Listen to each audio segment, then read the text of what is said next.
والذين يقولون ربنا اصرف عنا عذاب جهنم إن عذابها كان غراما إنها ساءت مستقرا ومقاما আমি সাক্ষ্য দিচ্ছি আল্লাহ ছাড়া কোনো মাবুদ নেই এবং মুহাম্মদ সাল্লাল্লাহু আলাইহি ওয়াসাল্লাম তাঁরই রাসূল। নিশ্চয়ই আল্লাহ সত্য, তার ফেরেশতারা সত্য, তার কিতাব সত্য, তার রাসূলগণ সত্য, কিয়ামতের দিবস সত্য, কদর সত্য, জান্নাত সত্য, জাহান্নাম সত্য। জাহান্নাম সেই নাম যা থেকে আমরা যতটুকু সম্ভব দূরে থাকতে চাই, যে নাম শুনলেই আমরা তা মস্তিষ্ক থেকে দূরে ঠেলে দিতে চাই। জাহান্নামী হওয়া তো দূরের কথা, আমরা এই নিয়ে চিন্তাও করতে চাই না। কিন্তু জাহান্নাম সত্য এবং আল্লাহ আমাদেরকে এর ব্যাপারে সতর্ক করেছেন। আপনার নিজের সন্তান যদি আগুনের দিকে হাত বাড়ায়, আপনি বলবেন না তাকে আগুনের মতো ভয়াবহ বিষয়ের কথা বলে লাভ কি? ছোট মানুষ এসব কথা শুনলে ভয় পাবে। আপনি জানেন সে আগুনে হাত দিলে তার হাতটা পুড়ে যাবে, তাই আপনি তার প্রতি ভালোবাসার কারণেই তাকে আগুনের ব্যাপারে সতর্ক করে দেবেন। পবিত্র কোরআনে যে বিষয়গুলো বারবার এসেছে তার মধ্যে একটি হলো জাহান্নামের ব্যাপারে সতর্কতা, কারণ আল্লাহ জানেন এই বিষয়ে মানুষ অনেক বেশি খামখেয়ালি। আল্লাহর রহমত অসীম এ কথা ভেবে অগণিত বান্দা জাহান্নামকে ভুলে সেই ভয়ঙ্কর পরিণতির দিকে নিজেদের ঠেলে দেবে। আল্লাহ জাহান্নামকে সৃষ্টি করেছেন অবিশ্বাসী মুনাফিক বান্দাদের জন্য এবং এমন সব বিশ্বাসীদের জন্য যারা অনেক বেশি পাপ অর্জন করেছে। জাহান্নামের আছে এক অতোষণীয় ক্ষুধা। সূরা কফে আল্লাহ সুবহানাহু ওয়া তাআলা বলেন, একদিন আল্লাহ জাহান্নামকে জিজ্ঞেস করবেন, তোমার পেট কি ভরেছে?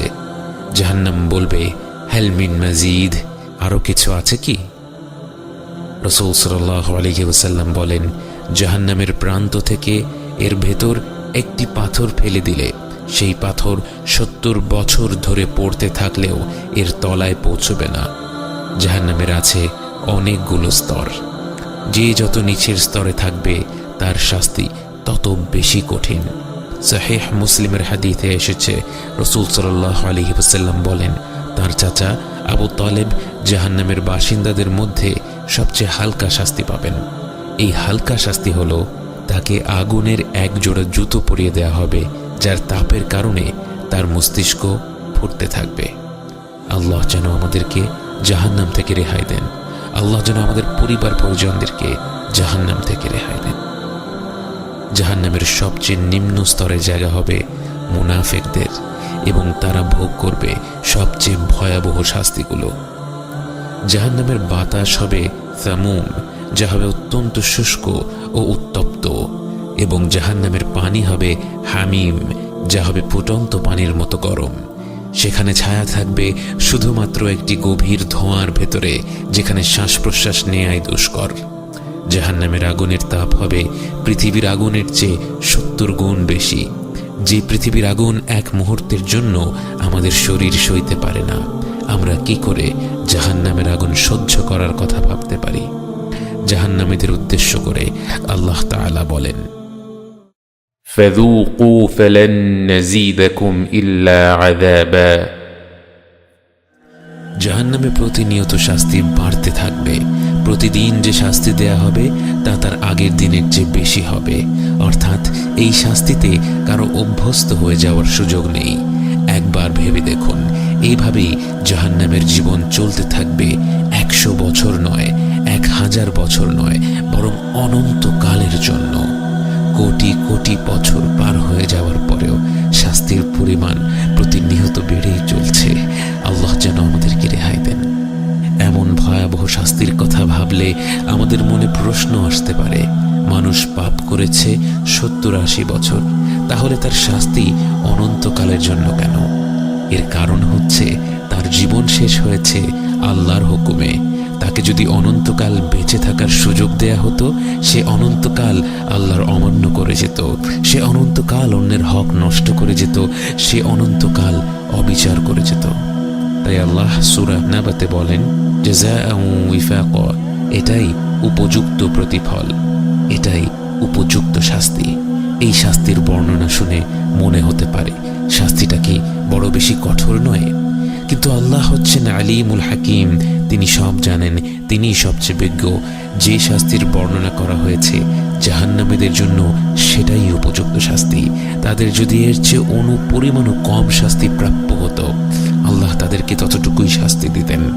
আল্লাহ যেন আমাদের সকল প্রকার শাস্তি থেকে বাঁচিয়ে রাখেন এবং আমাদেরকে হিসাব ছাড়া জান্নাতে প্রবেশ করার অনুমতি দেন। জাহান্নামের বাসিন্দাদের দেহ হবে আকারে অনেক বড়, তাদের চামড়ার পুরুতা হবে 42 যিরা এবং 1 যিরা হচ্ছে প্রায় 3 ফিট, অর্থাৎ তাদের চামড়া হবে প্রায় 120 ফিট পুরু এবং তাদের শরীরগুলো হবে উহুদ পাহাড়ের মতো প্রকাণ্ড।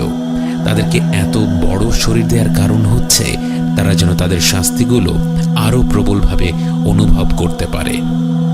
জাহান্নামীদের খাবার হবে দরিয়া, যা না ক্ষুধা মেটাবে না কোনো পুষ্টি দেবে। এছাড়া জাহান্নামীদের জন্য থাকবে যাকুম নামের এক গাছের ফল, যা খাওয়ার পর গলিত পিতলের মতো তাদের নাড়ি ভুঁড়ি পুড়িয়ে দেবে। এবং তাদের পানীয় হবে হামিম, যা হচ্ছে ফুটন্ত পানি, যা পান করার পর তাদের তৃষ্ণা কমবে না বরং বৃদ্ধি পাবে। এবং গসাক, যা হচ্ছে জাহান্নামীদের পোড়া মাংস থেকে বের হওয়া তরল বস্তু। আল্লাহ আমাদের উপর রহম করুন, আল্লাহ আমাদের জাহান্নাম থেকে রক্ষা করুন। যারা দুনিয়াতে মদ্য পান করেছে তাদেরকে জাহান্নামে পান করানো হবে তিনাতুল খাবাল, যা হচ্ছে জাহান্নামীদের গা থেকে বেরিয়ে আসা পুজ এবং ঘামের মিশ্রণ। আমাদের মধ্যে যারা মদ্য পান করেছি তারা যেন প্রত্যেকে তা থেকে তওবা করে ফিরে আসতে পারে। এসব খাদ্য এবং পানীয় বিদঘটে এতটা কষ্টদায়ক হওয়া সত্ত্বেও জাহান্নামীরা এগুলো খাবে এবং পান করবে। তাহলে ভেবে দেখুন তাদের অবস্থা কতটা ভয়াবহ হবে। জাহান্নামীদের কাপড় হবে আগুনের তৈরি এবং গলিত তামার তৈরি। মুসলিম শরীফে বর্ণিত হাদিসে এসেছে, আল্লাহ জাহান্নামের সবচেয়ে কম শাস্তি পাওয়া ব্যক্তিকে উদ্দেশ্য করে বলবেন, তোমার কাছে যদি গোটা পৃথিবীর সমান ধন সম্পদ থাকতো, তুমি কি জাহান্নাম থেকে রেহাই পাওয়ার জন্য তা দিয়ে দিতে? সে বলবে হ্যাঁ। আল্লাহ তখন তাকে বলবেন, আমি তো তোমার কাছ থেকে এর চেয়ে আরো অনেক অল্প কিছু চেয়েছিলাম। আজকে আমরা পৃথিবী ভর্তি সম্পদের জন্য নয়, বরং অল্প কিছু টাকা পয়সার জন্য আমাদের দিনকে ভুলে যাই। আল্লাহ যেন আমাদের হেফাজত করেন। যারাই এক আল্লাহকে বিশ্বাস করেছে, তার সাথে শিরক করেনি, তারা এক পর্যায়ে জাহান্নাম থেকে মুক্তি পাবে। প্রত্যেক ব্যক্তি যার পাপ ক্ষমা করে দেয়া হয়নি সেই পাপের জন্য সাজা পাবে। কোনো কোনো পাপ আল্লাহ সরাসরি ক্ষমা করে দেন, কোনো কোনো পাপের শাস্তি আমাদের পৃথিবীতেই পেতে হয় এবং সেটাই হচ্ছে সবচেয়ে হালকা শাস্তি, যদিও দুনিয়ার জীবনে তা আমাদের কাছে অসহনীয় মনে হয়।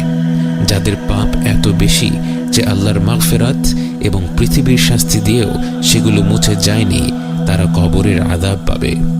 কবরের আযাবের মাধ্যমেও যাদের সব পাপ মুছে যায়নি, তারা জাহান্নামের আযাব পাবে এবং সেখানে কতদিন তাদের থাকতে হবে তা নির্ভর করবে তাদের পাপের উপর। কিন্তু নিঃসন্দেহে জাহান্নাম এমন একটি জায়গা যেখানে 1 মিনিটের জন্য থাকাও আমাদের পক্ষে সম্ভব নয়।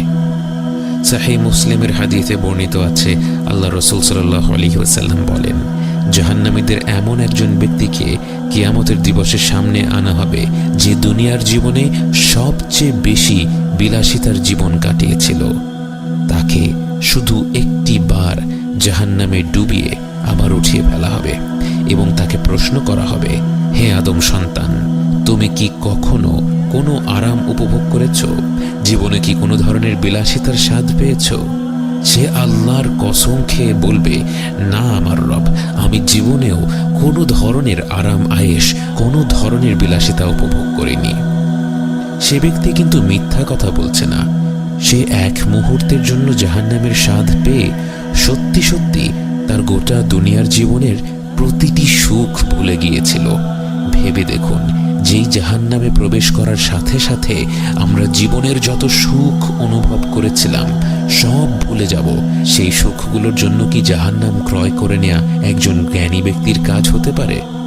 বাস্তবে অনেকে বলেন, আমি এক আল্লাহকে বিশ্বাস করলে তো জান্নাতে যাবই, হয়তো কিছুদিন জাহান্নামে কাটাবো, এই যা। এটা যে কত ভয়াবহ একটা ভাবনা, এটা জাহান্নামের বাস্তবতা সম্পর্কে না জানলে বোঝা সম্ভব না। আমাদের প্রত্যেককে জাহান্নামের ব্যাপারে সতর্ক করা হয়েছে। কোরআনে বারবার এ ব্যাপারে সতর্ক বাণী এসেছে। আমরা যেন এ থেকে পুরোপুরি দূরে সরে থাকার লক্ষ্য মাথায় রেখে কাজ করি।